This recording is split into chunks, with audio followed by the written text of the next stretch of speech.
Assalamualaikum warahmatullahi wabarakatuh. Raditu billahi rabba wa bil islami dina wa bi Muhammadin nabiyya wa rasulah. Asyhadu an la ilaha illallah wa asyhadu anna Muhammadar Rasulullah. Allahumma shalli wa sallim wa barik alaihi. Alhamdulillah, bersyukur kita kepada Allah yang masih diberikan kesehatan serta kesempatan sehingga kita bisa berhadir pada kegiatan ini dalam rangka presentasi materi mata kuliah paleomagnetik. Kemudian selawat beringkan salam, tidak lupa pula kita sampaikan selawat kita kepada Nabi Muhammad SAW dengan senantiasa melafazkan Allahumma sholli wa sallim wa barik alaihi. Baik, penghormatan saya kepada Bapak Dr. Nazli Ismail, MSI, selaku dosen pengampu pada mata kuliah ini. Kemudian penghormatan saya juga kepada rekan-rekan yang telah berhadir pada kesempatan kali ini. Perkenalkan, nama saya Muhammad Syahran Saputra, MPN 1804 1070 131. Pada kesempatan kali ini saya ingin mempresentasikan hasil resume saya terkait bab 10 tentang application to paleogeography, yaitu aplikasi paleogeografi. Nah, apa itu paleogeografi? Nah, paleografi adalah disiplin ilmu tentang historiografi yang mempelajari karakter tertulis dan cara pelaksanaannya untuk menentukan evolusi, lokasi, dan klasifikasi dari yang terjadi sebelumnya. Kemudian, apa kaitannya antara paleografi dan paleomagnetik? Nah, dalam kajian paleomagnetik, ilmu paleografi sangat memberikan kontribusi yang besar, di mana dengan adanya paleografi ini, maka dapat mengembangkan konsep dasar ketika mengkaji paleomagnetik di suatu daerah.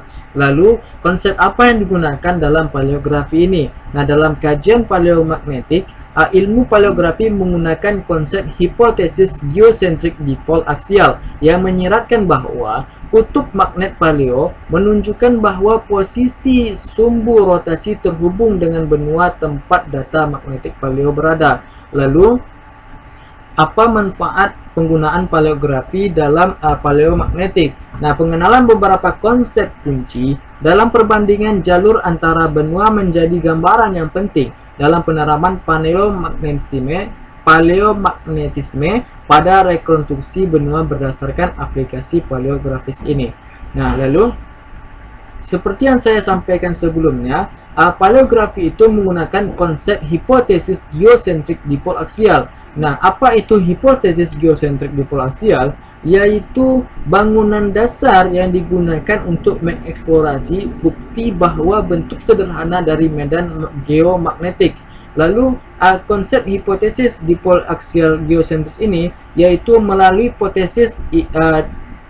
hipotesis geosentrik dipol aksial kutub paleomagnetik dapat digunakan untuk menentukan rekonstruksi paleografi dengan menggunakan prosedur yang telah dikembangkan. Hal ini karena perannya yang penting dalam aplikasi tektonik paleomagnetisme lebih lanjut.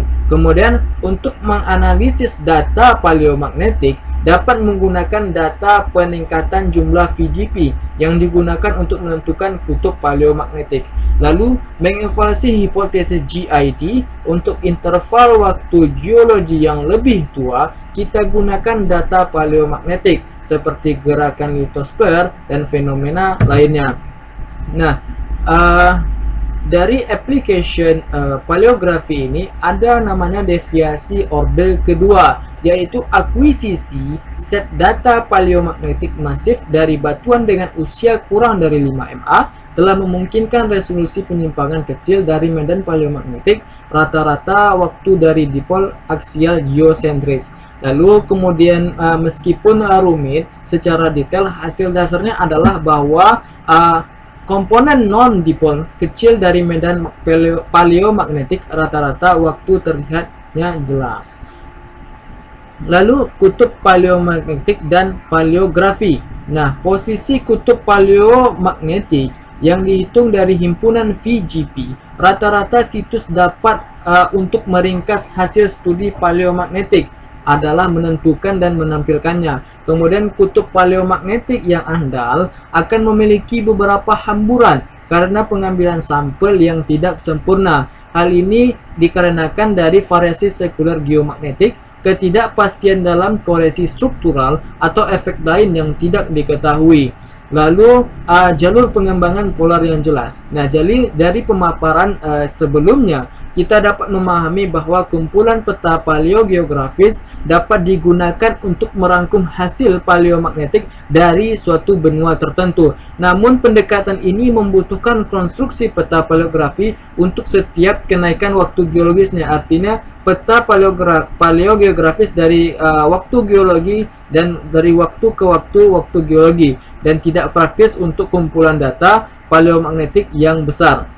Nah, melalui hipotesis dipol aksial geosentris, jalur APW mewakili gerakan semu dari sumbu rotasi sehubungan dengan benua pengamatan. Kemudian ketika jalur APW pertama kali dikembangkan, diperkirakan bahwa pengembaraan kutub yang tampak sebagian besar disebabkan oleh rotasi seluruh bumi. Nah, dalam membangun jalur APW ini, itu didefinisikan sebagai untuk benua yang saat ini berada di belahan bumi utara akan lebih mudah untuk membuat jalur APW sebagai urutan kutub paleomagnetik yang menjauh dari kutub geografis utara. Nah, untuk benua belahan bumi selatan, jalur APW-nya itu dibangun sebagai urutan kutub paleomagnetik yang menjauh dari kutub geografis selatan. Nah, pembalikan polaritas geomagnetik ini memperkenalkan ambiguitas potensial dalam konstruksi jalur APW. Tetapi ambiguitas ini lebih jelas daripada nyata karena laju pengembalikan geomagnetik lebih cepat dibandingkan dengan gerakan lempeng seperti yang terlihat pada gambar di slide ini. Lalu ada itu kutub Euler paleomagnetik. Nah, ini beberapa peneliti paleomagnetik melihat jalur pengembangan kutub yang tampak sebagai serangkaian jalur arcuata yang dipisahkan oleh sudut tajam yang disebut puncak.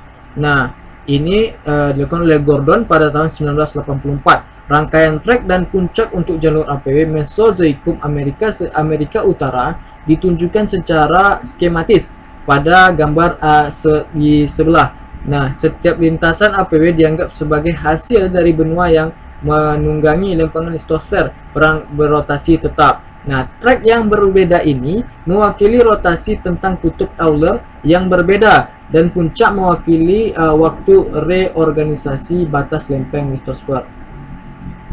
Nah, dari sini terdapat juga tentang rekonstruksi paleografi benua, di mana paleomagnetisme dipandang sebagai salah satu dari beberapa alat dalam penelitian paleogeografi. Nah, paleoklimatologi, paleobiogeografi, dan khususnya geologi merupakan kontributor penting dalam kegiatan paleogeografi ini. Nah, dalam paleogeografi kita dihadapkan pada tantangan berat, di mana untuk memetakan bumi tepat pada waktu dengan menyatukan bukti-bukti yang telah ada menjadi sebuah gambaran yang koheren atau gambaran yang saling terhubung satu sama lainnya. Pada bagian ini pertama-tama kita memperkenalkan prinsip dasarnya, yaitu penerapan paleomagnetisme pada rekonstruksi paleogeografis. Kemudian contoh rekonstruksi Amerika Utara dan Eropa digunakan untuk menggambarkan contoh yang relatif dan dapat dipahami dengan baik. Lalu beberapa prinsip umum dalam paleogeografi, yaitu pencocokan jalur APW benua adalah metode paleomagnetik mendasar untuk mengusulkan dan menguji posisi relatif masa lalu. Lalu setiap rekonstruksi paleografi untuk Permian harus menghasilkan kesepakatan kutub paleomagnetik Permian. Nah, kutub ini harus bertepatan dan ketidakpastian yang terlibat dalam penentuan antara kutub ini. Prinsip ini hanyalah akibat wajar dari hipotesis GID ini, seperti yang terlihat pada gambar di samping. Oke, mungkin hanya itu saja yang dapat saya sampaikan tentang materi pada bab 10 ini, yaitu tentang application to paleogeography. Lebih dan kurang saya mohon maaf. Saya akhiri dengan Assalamualaikum warahmatullahi